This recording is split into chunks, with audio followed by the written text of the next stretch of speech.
Hello दोस्तों, स्वागत है आप सभी का आपके अपने YouTube channel target botany classes में। दोस्तों, हम लोग इस वीडियो में विश्व के भूगोल के खनिज एवं उद्योग टॉपिक से क्वेश्चन का प्रैक्टिस करने वाले हैं। ठीक है, इसके बाद फिर अगला टॉपिक है जलवायु। ठीक है, इन दोनों टॉपिक से हम लोग क्वेश्चन का प्रैक्टिस करेंगे, जो कि बहुत ही इम्पोर्टेंट टॉपिक है। और जितने भी क्वेश्चन हैं सभी के सभी किसी ना किसी एग्ज़ाम में पूछे हुए हैं। ओके, तो चलिए देर ना करते हुए वीडियो को स्टार्ट करते हैं। देखिए, पहले क्वेश्चन आंसर ही आ गया, उसको ही पढ़ लेते हैं पहले भाई। देखिए, इसका जो है एक लाइन कट गया है, उसे हम पढ़ दे रहे हैं। पठारी क्षेत्रों में कोयला, लौह अयस्क, खनिज तेल एवं मैग्नीज में से कौन सा खनिज नहीं पाया जाता? खनिज तेल। ओके, आगे देखते हैं। देखिए, थोरियम का सबसे बड़ा भंडार कहाँ है? भारत में। विश्व में एस्बेस्टस का अग्रणी उत्पादक देश कौन है? रूस है। लोहा और इस्पात, सूती वस्त्र, सूचना प्रौद्योगिकी तथा चाय और कॉफ़ी में से कौन से उद्योग को सूर्योदय उद्योग कहा जाता है? सूचना प्रौद्योगिकी। ओके, सूचना प्रौद्योगिकी को सूर्योदय उद्योग कहा जाता है। आगे देखते हैं। देखिए, ब्रिजमेनाइट क्या है? धरती पर सर्वाधिक मात्रा में पाए जाने वाला खनिज का नाम है। ठीक, आगे देखते हैं। देखिए, अरब, थार, मंगोलिया और अटाकामा में से किस रेगिस्तान में अत्यधिक मात्रा में स्वर्ण भंडार पाया जाता है? अकाटामा में। ठीक, देखिए अगला क्वेश्चन है, किस देश में कोयले का सर्वोच्च भंडार है? यूएसए में। ओके, देखिए अब हम लोग प्रैक्टिस करते हैं क्वेश्चन का। पृथ्वी की क्रस्ट में सबसे प्रचुर मात्रा में धातु कौन सी है? बताइए, पृथ्वी की क्रस्ट में सबसे प्रचुर मात्रा में धातु कौन सी है? बताइए। ऑप्शन नंबर सी सही है, एल्युमिनियम। ओके, पृथ्वी की क्रस्ट में सर्वाधिक मात्रा में पाई जाने वाली धातु एल्युमिनियम है। पृथ्वी की क्रस्ट में तत्वों की दृष्टि से सर्वाधिक प्रचुरता से प्रथमता ऑक्सीजन तथा दूसरे स्थान पर सिलिकॉन है। ओके, पृथ्वी की क्रस्ट में तत्वों की दृष्टि से सर्वाधिक प्रचुरता से प्रथमता ऑक्सीजन तथा दूसरे स्थान पर सिलिकॉन है। ओके, आगे देखते हैं। इसमें ऑप्शन नंबर सी सही है, धातु पूछा है ना। आगे देखते हैं अगला क्वेश्चन। देखिए, डॉट डॉट वे संसाधन होते हैं जिसकी मात्रा ज्ञात होती है। बताइए, कौन सा ऑप्शन सही है? वास्तविक संसाधन। ठीक, ऑप्शन नंबर बी सही। वास्तविक संसाधन वे संसाधन होते हैं जिनकी मात्रा ज्ञात होती है। ओके, आगे देखते हैं अगला क्वेश्चन। निम्नलिखित में से कौन सा देश संसार में यूरेनियम का सबसे बड़ा उत्पादक है? बताइए। कनाडा, ऑप्शन नंबर ए सही है। ठीक है, प्रश्न काल में यूरेनियम का सबसे बड़ा उत्पादक देश कनाडा था। वर्तमान में वर्तमान में इस संदर्भ में कजाकिस्तान का प्रथम स्थान है, जबकि कनाडा द्वितीय स्थान पर, ऑस्ट्रेलिया तृतीय स्थान पर। ओके, आगे देखते हैं अगला क्वेश्चन। और एक क्वेश्चन जो है ना 2006 का क्वेश्चन है। आगे देखते हैं। देखिए, वर्ष 2015-16 में भारत के लिए यूरेनियम का सबसे बड़ा निर्यातक कौन सा देश है? ऑप्शन नंबर बी सही है, कनाडा। ठीक, वर्ष 15 से 16 में, 15 से 16 का मतलब 2015 से 16 में, ठीक, भारत के लिए यूरेनियम का सबसे बड़ा निर्यातक कनाडा है। ठीक, 2016 में यूरेनियम 5 शीर्ष उत्पादक देश क्रमशः कजाकिस्तान, कनाडा, ऑस्ट्रेलिया, नामीबिया एवं नाइजर। ओके, आगे देखते हैं अगला क्वेश्चन। देखिए, निम्नलिखित में से कौन सा संसाधन अजैव और नवीकरणीय है? बताइए, कौन सा ऑप्शन सही है भाई? बताइए। जल, ऑप्शन नंबर सी सही है। ठीक, ऐसी ऊर्जा जो दोबारा प्रयोग में लाया जा सके उसे नवीकरणीय संसाधन कहते हैं। और ऐसे संसाधन जिनका उपयोग दोबारा ना प्रयोग में लाया जा सके उसे अनवीकरणीय संसाधन कहते हैं। ठीक है, देखिए नवीकरणीय संसाधन के उदाहरण है सौर ऊर्जा, जिसे हम लोग दोबारा प्रयोग में ला सकते हैं। वायु को दोबारा प्रयोग में ला सकते हैं। जल, वनस्पति, मृदा, कृषि उपज, मनुष्य आदि। ठीक, नवीकरणीय संसाधन है। जबकि कोयला, पेट्रोल, प्राकृतिक गैस, लौह अयस्क, तांबा, बॉक्साइट, यूरेनियम आदि अनवीकरणीय संसाधन, इनको हम लोग दोबारा प्रयोग में नहीं ला सकते। अनवीकरणीय का उदाहरण सुन लीजिए। देखिए, जो हम लोग वाहनों में तेल डालते हैं, पेट्रोल डीजल डालते हैं, क्या वह हम दोबारा यूज कर कर पाते हैं? नहीं ना। एक बार यूज हो गया तो दोबारा यूज नहीं कर पाते हैं। तो उसे क्या कहेंगे हम लोग? अनवीकरणीय संसाधन। ठीक है, आगे देखते हैं। देखिए, एक मिनट। उच्चतम कोटि और सर्वोत्तम गुणवत्ता वाला कोयला है, कौन है भाई? बताइए। एंथ्रेसाइट। ठीक, ऑप्शन नंबर डी सही है। एंथ्रेसाइट सर्वोत्तम किस्म का कोयला है। इसमें कार्बन की मात्रा 80% से 95% तक है। जल का अंश 2 से 5% तक है एवं वाष्प मात्रा 15 से 45% तक होता है। जलते समय यह धुआं नहीं देता है। इसमें ताप भी अधिक होता है। इस कोयले से तापीय विद्युत पैदा करने में राख भी बहुत कम निकलती है। ओके, इस कोयले से तापीय विद्युत पैदा करने में राख भी बहुत कम निकलती है। अतः यह तापीय विद्युत पैदा करने के लिए सर्वाधिक उपयुक्त है। बिटुमिन, लिग्नाइट और पीट में क्रमशः इससे कम कार्बन की मात्रा पाई जाती है तथा ये एंथ्रेसाइट की अपेक्षा कम ताप उत्पन्न करते हैं। ओके, आगे देखते हैं अगला क्वेश्चन। देखिए, निम्नलिखित में से कौन सी किस्म कोयले की किस्म नहीं है? बताइए। डोलोमाइट। ठीक, डोलोमाइट कोयले की किस्म नहीं है। डोलोमाइट कैल्शियम मैग्नीशियम कार्बोनेट से बना एक निर्जल कार्बोनेट खनिज है। इसका रासायनिक सूत्र होता है किसका? डोलोमाइट का CaMgCO3 होल ट्वाइज। ठीक, पीट, लिग्नाइट और बिटुमिनस कोयले की किस्में हैं। आगे देखते हैं अगला क्वेश्चन। देखिए, श्वेत कोयला है। श्वेत कोयला क्या है भाई? जल विद्युत। ठीक, जल विद्युत श्वेत कोयला है। जल विद्युत को श्वेत कोयला कहा जाता है। नोट कर लीजिएगा, क्वेश्चन पूछ सकता है श्वेत कोयला किसे कहते हैं? जल विद्युत को। जल विद्युत को किस किस नाम से और जानते हैं? श्वेत कोयला के नाम से जानते हैं। ठीक, क्योंकि इसके कारण पर्यावरण का प्रदूषण नहीं होता है। ओके, आगे देखते हैं अगला क्वेश्चन। देखिए, कौन सा खनिज एल्युमिनियम का अयस्क है? बताइए। बॉक्साइट। ठीक, ऑप्शन नंबर बी सही। बॉक्साइट एल्युमिनियम का अयस्क है। यह मुख्यतः टर्सरी निक्षेपों में पाया जाता है और लैटराइट चट्टानों से संबद्ध है। भारत में उड़ीसा बॉक्साइट का सबसे बड़ा उत्पादक राज्य है। यहाँ के कालाहांडी तथा संभलपुर में व्यापक स्तर पर इसका उत्पादन होता है। किसका? बॉक्साइट का। ओके, आगे देखते हैं अगला क्वेश्चन। देखिए, निम्नलिखित में से कौन सा देश अपने लौह इस्पात उद्योग के लिए कच्ची सामग्री के लिए अन्य देशों पर आश्रित है? बताइए। जापान। ऑप्शन नंबर सी सही है। ठीक, जापान लौह इस्पात के अग्रणी उत्पादक देशों में है। यहाँ लौह अयस्क और कोयले का बृहत्तम भंडार नहीं है। यह विश्व के कई देशों से उच्च कोटि का लौह खनिज तथा कोयला आयात करता है। ओके,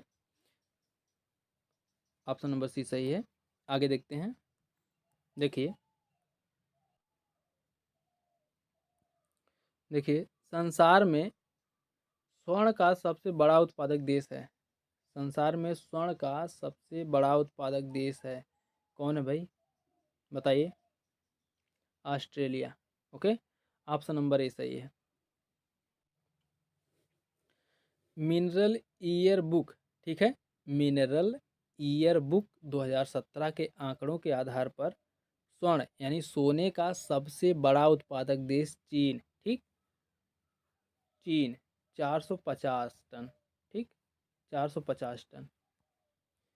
इस संदर्भ में क्रमशः ऑस्ट्रेलिया ऑस्ट्रेलिया जो है 278 टन, रूस 256 टन, अमेरिका 212 टन का स्थान है, ठीक।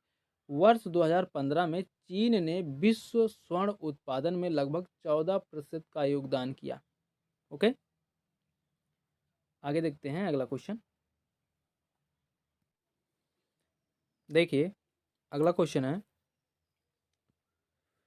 विश्व कोयला भंडार का प्रायः 50% किसके पास है? बताइए, विश्व कोयला भंडार का प्रायः 50% किसके पास है? इंडियन मिनरल बुक, ठीक, इंडियन मिनरल बुक 2017 के अनुसार विश्व कोयला भंडार का प्रायः 50% अमेरिका, चीन और रूस के पास है, ठीक।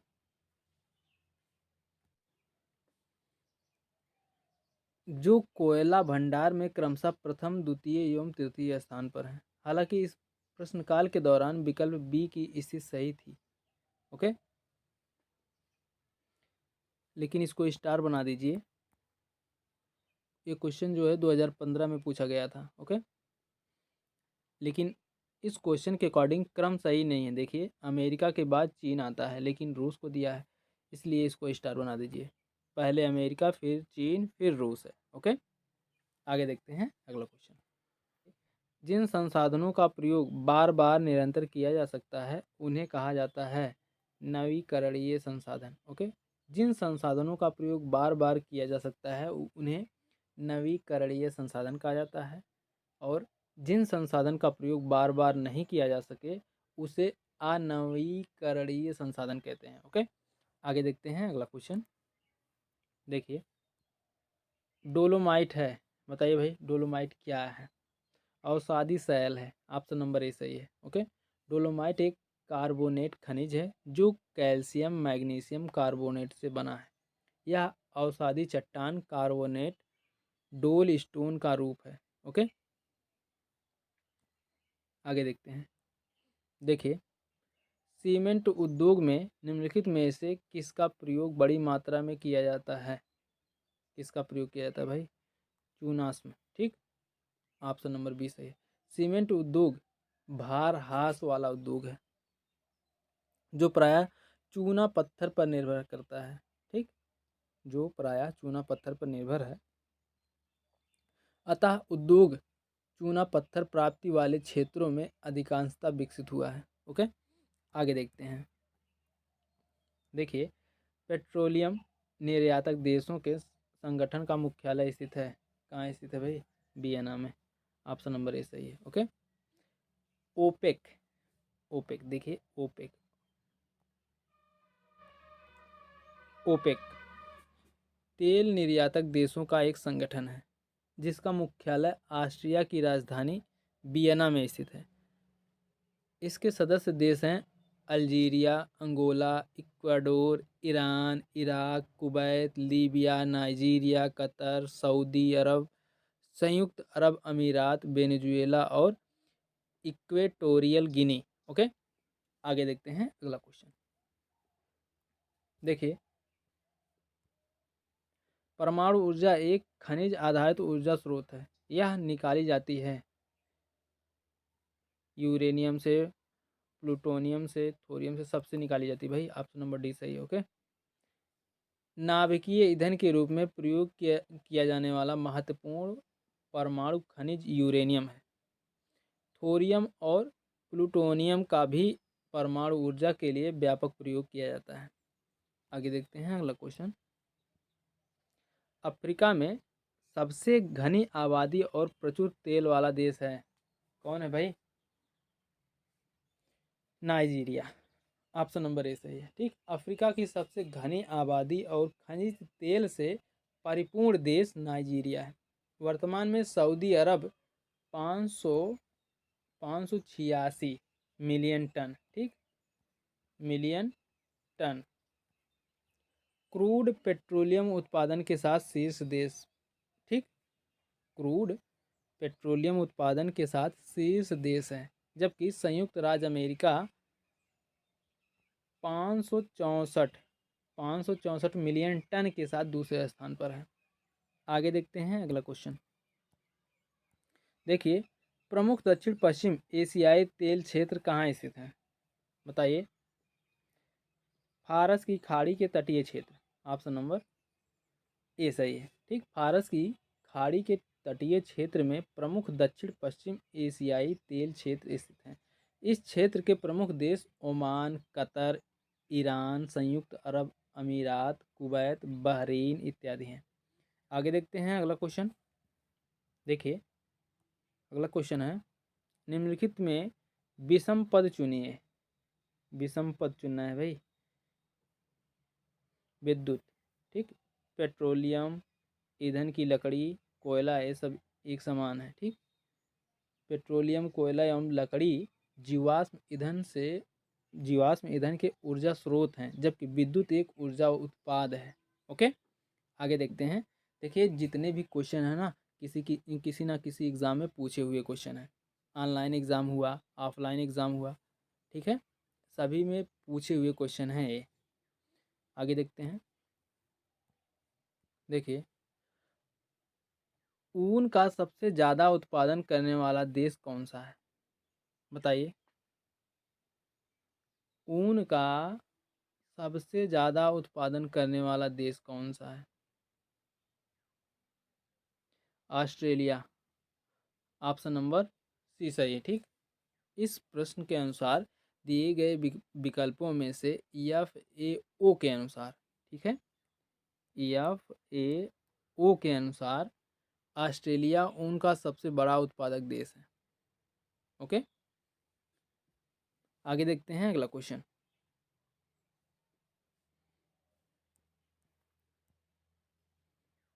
देखिए, विश्व में सर्वाधिक ऊन उत्पादक निम्नलिखित में से कौन है? बताइए, कौन सा देश है भाई? ऑस्ट्रेलिया है। ऑप्शन नंबर ए सही है। आगे देखते हैं। देखिए, अफ्रीका में कॉपर पैदा करने वाला सबसे बड़ा देश है जाम्बिया। ऑप्शन नंबर डी सही है। ठीक, इंडियन ब्यूरो ऑफ माइंस द्वारा प्रकाशित अद्यतन रिपोर्ट के अनुसार अफ्रीका में सर्वाधिक कॉपर उत्पादन जाम्बिया करता है। ठीक, दिए गए विकल्प के अनुसार जाम्बिया से अधिक कांगो करता है। ठीक है, जाम्बिया से अधिक कांगो करता है, जो कि ऑप्शन में नहीं है। परंतु कांगो के विकल्प में ना होने के कारण ऑप्शन नंबर डी हम लोग मारेंगे, जाम्बिया। ओके, आगे देखते हैं अगला क्वेश्चन। देखिए, निम्नलिखित में से कौन सा देश मुख्य तांबा उत्पादक देश है? बताइए।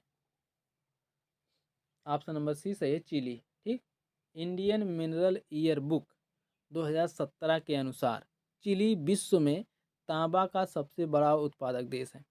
अन्य तांबा उत्पादक देशों में से चीन, पेरू, अमेरिका, कांगो, ऑस्ट्रेलिया, रूस तथा जाम्बिया आदि हैं। आगे देखते हैं अगला क्वेश्चन।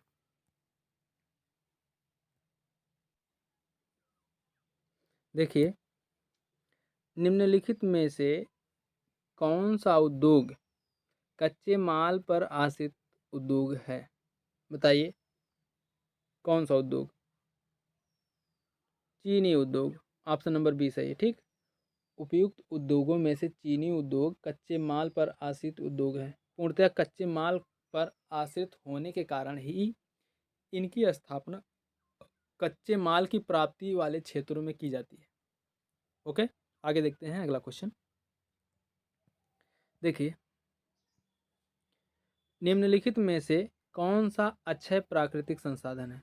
अक्षय मतलब जो जिसका क्षरण ना हो सके, जिसे हम लोग दोबारा प्रयोग कर सके। बताइए। वायु। ऑप्शन नंबर ए सही है। ठीक, वायु जो है क्षरण होने वाली प्राकृतिक संसाधन नहीं है, इसको हम लोग दोबारा प्रयोग कर सकते हैं। ओके, अब आगे देखते हैं अगला टॉपिक। देखिए अगला टॉपिक है जलवायु, जो कि बहुत ही इम्पोर्टेंट टॉपिक है। ओके, एक बार हम आपको बता चुके हैं कि इस वीडियो में जितने भी क्वेश्चन आंसर हैं, जितने भी प्रैक्टिस क्वेश्चन हैं, वे सभी ऑनलाइन और ऑफलाइन एग्ज़ाम में पूछे हुए क्वेश्चन हैं। 2006 से लेके 2015 तक के ऑफलाइन के जितने भी एग्ज़ाम हुए उनमें पूछे हुए क्वेश्चन हैं, और 2017 से 18 तक के जितने भी ऑनलाइन एग्ज़ाम हुए हैं उनमें पूछे हुए क्वेश्चन हैं। ठीक है, तो सभी के सभी बहुत ही इम्पोर्टेंट क्वेश्चन हैं। माइंड को कंसंट्रेट करके देखिए, पढ़िए, सुनिए और याद रखिए। ओके, आगे देखते हैं। देखिए पहले क्वेश्चन आंसर ही आ गया, पढ़ते हैं इसे। दीर्घ अवधि जैसे 25 वर्ष में लिए गए मौसम के प्राचलों के आधार पर तैयार किए गए प्रतिरूप यानी पैटर्न उस स्थान की जलवायु निर्धारित करते हैं। ठीक, चक्रवात को विश्व के विभिन्न भागों में विभिन्न नामों से जाना जाता है। जापान और फिलीपींस में इसे टाइफून कहते हैं। ठीक, चक्रवात को जापान और फिलीपींस में टाइफून के नाम से जानते हैं। आगे देखते हैं अगला क्वेश्चन। देखिए चक्रवात, चक्रवात को विश्व के विभिन्न भागों में विभिन्न नामों से जाना जाता है। उत्तरी अमेरिका में इसे हरिकेन नाम से जानते हैं। ठीक, चक्रवात को उत्तरी अमेरिका में हरिकेन नाम से जानते हैं। आगे देखते हैं। देखिए चक्रवात का केंद्र एक शांत क्षेत्र होता है जिसे झंझावत का नेत्र कहते हैं। ओके, ITCZ का असंक्षिप्त रूप क्या है? अंतर उष्णकटिबंधीय अभिसरण क्षेत्र का। ठीक, देखिए खमसिन मिस्र, सिराको इटली, गिबिली बीबिया। ठीक, आगे देखते हैं अगला क्वेश्चन।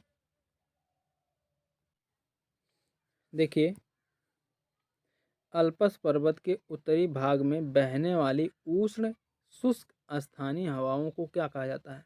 फान। ठीक है, अल्पस पर्वत के उत्तरी भाग में बहने वाली उष्ण शुष्क शुष्क ठीक स्थानीय हवाओं को क्या कहा जाता है? फान कहा जाता है। ठीक, टुंड्रा मानसूनी भूमध्य सागरी भूमध्य रेखीय में से किस प्रदेश में वर्ष भर वर्षा होती है? भूमध्य रेखीय में। ठीक, भूमध्य रेखीय प्रदेश में वर्ष भर वर्षा होती है। आगे देखते हैं। देखिए उत्तरी गोलार्ध में आर्कटिक वृत्त एवं उत्तरी ध्रुव तथा दक्षिणी गोलार्ध में अंटार्कटिक वृत्त एवं दक्षिणी ध्रुव के बीच आने वाला कटिबंध क्या कहलाता है? शीत कटिबंध कहलाता है। ओके, देखिए मिलान करना है यहाँ पर। उष्ण क्षेत्र है और तापमान की स्थिति है। देखिए उष्ण क्षेत्र उच्च ताप, ठीक, समशीतोष्ण क्षेत्र मध्यम ताप और ठंडा क्षेत्र अधिक ठंडा। ओके, आगे देखते हैं क्वेश्चन।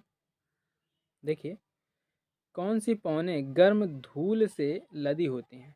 कौन सी पौने, पौने मतलब हवाएं, ठीक, कौन सी पौने गर्म धूल से लदी होती हैं तथा सहारा मरुस्थल से भूमध्य सागरीय क्षेत्र की ओर बहती हैं? सिरोको।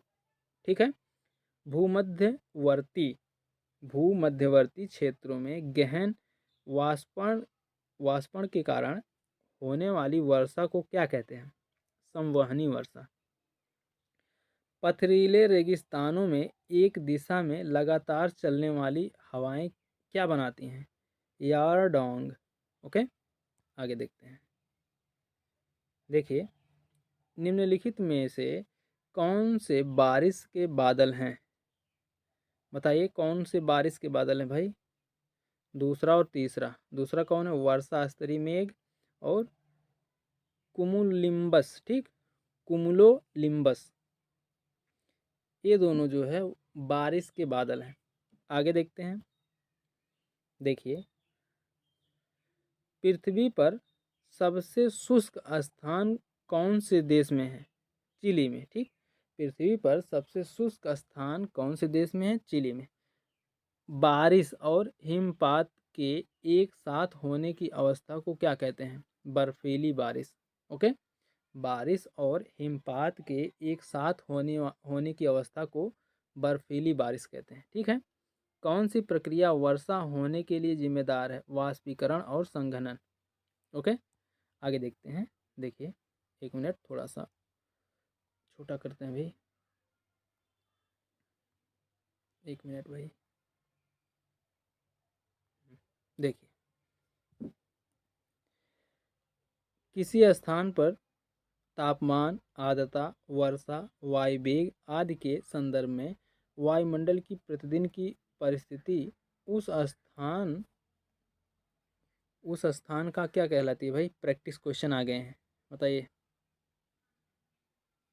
मौसम कहलाती है। ओके, किसी स्थान पर तापमान, आर्द्रता, वर्षा, वायुवेग अधिक आदि, ठीक, आदि के संदर्भ में वायुमंडल की प्रतिदिन की परिस्थिति उस स्थान का मौसम कहलाती है।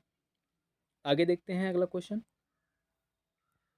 देखिए, आर्द्र विषुवतीय जलवायु में वर्षा का मुख्य प्रकार है, क्या है भाई? आर्द्र विषुवतीय जलवायु में वर्षा का मुख्य प्रकार संवहनीय है, ठीक, संवहनीय। इस प्रकार की जलवायु में बारहों महीने तापमान ऊंचा रहता है। दैनिक तापांतर में भी 12 डिग्री सेल्सियस से कम का अंतर रहता है। वायु की सापेक्ष आर्द्रता 80% से अधिक रहती है, ठीक। वर्षा साल भर होती है। वार्षिक वर्षा 200 सेंटीमीटर, ठीक, 200 सेंटीमीटर से अधिक होती है। ओके, आगे देखते हैं अगला क्वेश्चन। देखिए, देखिए, निम्नलिखित में से कौन सा बादल वर्षा के लिए उत्तरदायी होता है? बताइए। क्वेश्चन नंबर 3 है। ऑप्शन नंबर फर्स्ट सही है, क्यूमेलोलिम्बस, ठीक, क्यूमेलोलिम्बस। आगे देखते हैं अगला क्वेश्चन। थोड़ा सा इसके बारे में जान लीजिए। दिए गए विकल्पों में क्यूम्यूलोलिम्बस, ठीक है, नाम भी अजीब है भाई, क्यूम्यूलोलिम्बस। कपासी वर्षी में एक बादल, ठीक, कपासी बादल वर्षा के लिए उत्तरदायी होते हैं। ये अत्यधिक गहरे काले एवं सघन बादल हैं। इन बादलों में भारी वर्षा, ओला, तड़ित झंझा यानी बिजली की तड़तड़ाहट आदि उत्पन्न होते हैं। ओके, आगे देखते हैं अगला क्वेश्चन। देखिए, सर्वाधिक वर्षा के कारण भूमध्य सागरीय क्षेत्र पहचाना जाता है। बताइए। शीतकाल में, ठीक है, भूमध्य सागरीय क्षेत्र में जाड़ों में सर्वाधिक वर्षा होती है। शीतकाल में इस क्षेत्र में चक्रवातीय प्रकार की वर्षा होती है। यहाँ ग्रीष्मकाल शुष्क एवं गर्म होती है। इस क्षेत्र को विश्व का बगीचा कहा जाता है। किस क्षेत्र को भाई? बहुत ही इम्पोर्टेंट क्वेश्चन है। भूमध्य सागरीय क्षेत्र को विश्व का बगीचा कहा जाता है, याद रखिएगा। आगे देखते हैं। देखिए, समुद्र समीर बनती है दिन के समय। ऑप्शन नंबर ए सही है, ठीक। दिन के समय स्थलीय भाग जल की अपेक्षा शीघ्र गर्म हो जाता है, जिस कारण सागरवर्ती तटीय भाग पर निम्न दाब तथा सागरीय भाग पर उच्च दाब स्थापित हो जाते हैं, जिस कारण सागर से स्थल की ओर हवाएं चलने लगती हैं। ओके, आगे देखते हैं अगला क्वेश्चन। स्थल समीर वह शीत समीर है जो स्थल से डैश की ओर प्रवाहित होती है। बताइए, स्थल से समुद्र की ओर प्रवाहित होती हैं। ऑप्शन नंबर ए सही है। ठीक, रात्रि के समय स्थल भाग में तापमान की कमी और समुद्री भाग पर तापक्रम की अधिकता के कारण स्थलीय भाग में अधिक वायुदाब तथा समुद्री भाग पर कम वायुदाब रहता है। इस कारण प्रायः समुद्री तटों पर सूर्यास्त के बाद स्थल की ओर से हवाएं समुद्र की ओर बहती हैं। इनको स्थलीय समीर कहते हैं। यही कारण होता है कि तटीय भागों में ना अधिक ठंड पड़ती है और ना ही अधिक गर्मी पड़ती है। ओके, आगे देखते हैं अगला क्वेश्चन। देखिए, तटीय क्षेत्रों के निकट समुद्र समीर, ठीक, तटीय क्षेत्रों के निकट समुद्र समीर के कारण दिन के समय भूमि पर तापमान कम हो जाता है। ओके, ऑप्शन नंबर बी सही है। आगे देखते हैं अगला क्वेश्चन। देखिए, जलवायु आधारित क्षेत्रों का वर्गीकरण किसके आधार पर किया जाता है? भूमध्य रेखा से दूरी, ठीक, ऑप्शन नंबर ए सही। भूमध्य रेखा से दूरी के आधार पर जलवायु आधारित क्षेत्रों का वर्गीकरण किया जाता है। भूमध्य रेखा पृथ्वी की सतह पर उत्तरी ध्रुव एवं दक्षिणी ध्रुव से समान दूरी पर स्थित एक काल्पनिक रेखा है। यह पृथ्वी को उत्तरी और दक्षिणी गोलार्ध में विभाजित करती है। भूमध्य रेखा के निकट वर्ष भर उच्च तापमान पर बना रहता है। इससे उत्तर या दक्षिण जाने पर तापमान में क्रमशः कमी आती है। आगे देखते हैं।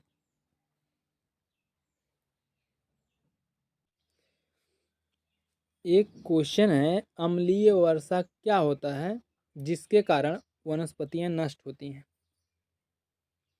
अम्लीय वर्षा सल्फर डाइऑक्साइड एवं नाइट्रोजन ऑक्साइड के उत्सर्जन के कारण होती है, जो वायुमंडल में जल कणों से अभिक्रिया कर अम्ल उत्पन्न करती हैं। कौन सा अम्ल? सल्फ्यूरिक अम्ल। ओके, आगे देखते हैं। देखिए, समुद्र का जल वर्षा के जल से अधिक नमकीन होता है, क्योंकि समुद्र का जल वर्षा के जल से अधिक नमकीन होता है, क्योंकि नदियां मिट्टी से नमक ढोकर उन्हें समुद्र में डाल देती हैं। ओके, ऑप्शन नंबर सी सही है। आगे देखते हैं अगला क्वेश्चन। देखिए, वर्षा जल के संचयन का मुख्य लाभ क्या है? बताइए। भूमिगत पानी का पुनर्भरण, ऑप्शन नंबर ए सही है। आगे देखते हैं अगला क्वेश्चन। देखिए, हमारे ग्रह के विश्व जलवायु परिवर्तन के 5 महत्वपूर्ण सूचक क्या हैं? बताइए, क्या है भाई? देखिए, आर्कटिक समुद्री बर्फ, कार्बन डाइऑक्साइड और विश्व तापमान, समुद्र तल, जमीनी बर्फ। ओके, ऑप्शन नंबर सी सही है। विश्व जलवायु परिवर्तन के महत्वपूर्ण सूचक वैश्विक तापमान का बढ़ना, आर्कटिक समुद्री बर्फ का पिघलना, समुद्र तल का बढ़ना, कार्बन डाइऑक्साइड CO2 की मात्रा का बढ़ना आदि। ओके, आगे देखते हैं अगला क्वेश्चन। देखिए, जल संसाधनों के संरक्षणों का सबसे अच्छा तरीका है, क्या है भाई? बताइए। वर्षा के जल का संग्रहण, सही है। सतत जल उपयोगिता, ये भी सही है। प्राकृतिक वनस्पति का पुनरुजनन को प्रोत्साहित करना, ये भी सही। उपयुक्त सभी सही हैं। ओके, ऑप्शन नंबर डी सही है। ओके, जल संसाधन के संरक्षण के लिए सतत जल उपयोगिता, वर्षा जल का संग्रहण एवं प्राकृतिक वनस्पति को पुनरुजनन, इन सभी प्रक्रियाओं का प्रयोग किया जाना चाहिए। आगे देखते हैं अगला क्वेश्चन। देखिए, वर्षा जल संग्रह के संबंध में निम्नलिखित में से क्या गलत है? बताइए। यह बहाव में होने वाली हानियों को बढ़ाता है। ऑप्शन नंबर बी सही। ठीक, इस क्वेश्चन के अकॉर्डिंग वर्षा जल संग्रह जल संरक्षण का साधन है। ओके, वर्षा जल संग्रह जल संरक्षण का साधन है। इसके द्वारा जल स्तर को बढ़ाया जा सकता है एवं जल की बढ़ती हुई मांग को पूरा किया जा सकता है। ओके, आगे देखते हैं अगला क्वेश्चन। देखिए, सहारा रेगिस्तान में शुष्क पवन हर मट्टन उड़ती है। सहारा रेगिस्तान में शुष्क पवन हर मट्टन उड़ती है। कौन सा ऑप्शन सही है भाई? इसमें दो ही ऑप्शन है, इसका मतलब दो ही कहाँ, चारों के चारों ऑप्शन है। इसका मतलब कौन सा ऑप्शन सही होगा? ऑप्शन नंबर बी सही है, पूर्व से पश्चिम की ओर। ओके, ऑप्शन नंबर बी सही है। सहारा रेगिस्तान में उत्तर पूर्व तथा पूर्वी दिशा से पश्चिम दिशा में चलने वाली गर्म तथा शुष्क पवन हर मट्टन है। ठीक, यह हवा अफ्रीका से पश्चिमी तट की उष्ण एवं आर्द्र वायु को शुष्क कर स्वास्थ्यप्रद बनाती है। यही कारण है कि गिनी में इसे डॉक्टर हवा भी कहते हैं। ठीक है, देखिए इंपॉर्टेंट टॉपिक आ गया। डॉक्टर हवा किसे कहते हैं भाई? बताइए, डॉक्टर हवा किसे कहते हैं? हर मट्टन हवा को डॉक्टर हवा भी कहते हैं। ओके, आगे देखते हैं अगला क्वेश्चन। देखिए, टाइफून प्रायः आते हैं, कहाँ आते हैं भाई टाइफून? बताइए। ऑप्शन नंबर डी सही है, चीन और जापान के समुद्रों में। ओके, आगे देखते हैं अगला क्वेश्चन। देखिए, ऑस्ट्रेलिया में प्रभंजन यानी हरिकेन का एक अन्य नाम है। बताइए क्या है? बिली बिली। ठीक, ऑप्शन नंबर बी सही है। आगे देखते हैं अगला क्वेश्चन। देखिए, देश है, स्थानीय पवन है, इनका मिलान करना है। ठीक, ऑस्ट्रेलिया, ऑस्ट्रेलिया का अस्थाई पवन क्या है? अस्थाई बोले हैं, स्थानीय पवन। ऑस्ट्रेलिया का बिली बिली। ओके, चीन का है, चीन का है टाइफून। ओके, फ्रांस, फ्रांस का है मिस्ट्रल। ओके, फ्रांस का है मिस्ट्रल। और वेस्ट इंडीज का है प्रभंजन यानी हरिकेन। ओके, तो ये रहा आपका मिलान। अब आगे चलते हैं अगला क्वेश्चन। देखिए, अमेरिका में शीतलहर की वर्तमान अवधि का कारण क्या है? बताइए। ध्रुवीय बवंडर। ठीक, ऑप्शन नंबर डी सही। अमेरिका में शीतलहर की वर्तमान अवस्था का कारण ध्रुवीय बवंडर है। ठीक, पोलर वार्टेक्स है। दिसंबर 2013 तथा अप्रैल 2014 में असामान्य रूप से पूर्वी संयुक्त राज्य अमेरिका और कनाडा में भारी बर्फबारी और ठंड उत्तरीय ध्रुवीय बवंडर का परिणाम था। ठीक है, आगे देखते हैं अगला क्वेश्चन। देखिए, किस प्रदेश में पूरे साल वर्षा होती है? बताइए, किस प्रदेश में? विषुवतीय में। ठीक, विषुवत रेखा के उत्तर तथा दक्षिण 5 डिग्री से 10 डिग्री अक्षांश तक विस्तृत जलवायु वाले भाग को विषुवत रेखीय जलवायु अथवा उष्ण कटिबंधीय आर्द्र जलवायु प्रदेश कहते हैं। ठीक, उष्ण कटिबंधीय आर्द्र जलवायु प्रदेश कहते हैं। विषुवत रेखीय जलवायु की प्रमुख विशेषता है वर्ष भर सामान्य उच्च तापमान। ठीक, वर्ष भर समान उच्च तापमान तथा वर्ष भर समान उच्च वर्षा।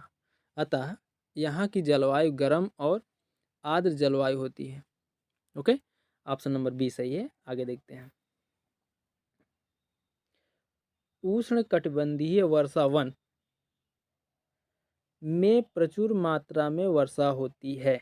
ऑप्शन नंबर डी सही है।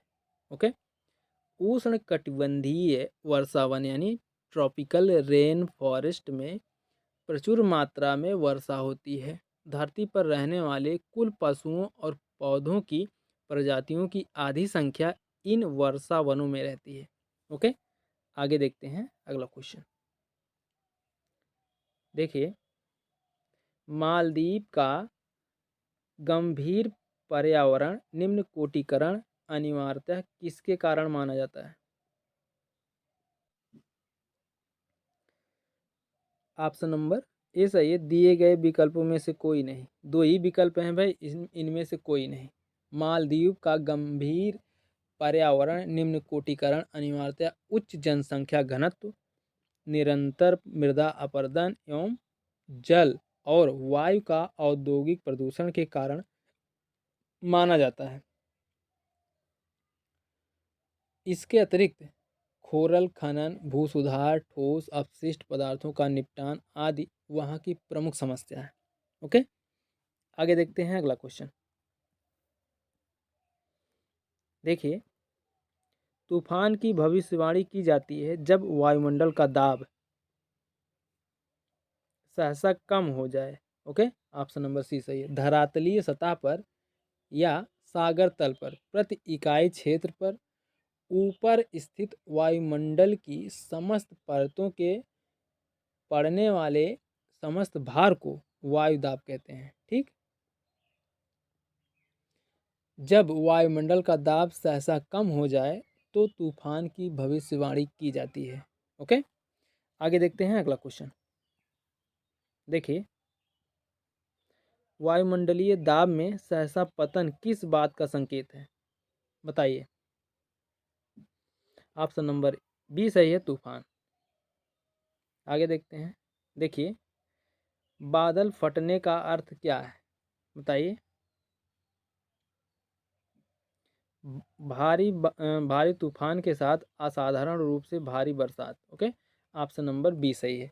भारी तूफान के साथ असाधारण रूप से भारी बरसात अर्थात कम समय में अत्यधिक वर्षा की घटना को बादल फटना कहा जाता है। इस दौरान एक घंटे में 100 मिलीमीटर, ठीक, 100 मिलीमीटर या इससे अधिक की रिकॉर्ड की जाती है। ठीक, अधिक वर्षा की रिकॉर्ड की जाती है। ओके, आगे देखते हैं।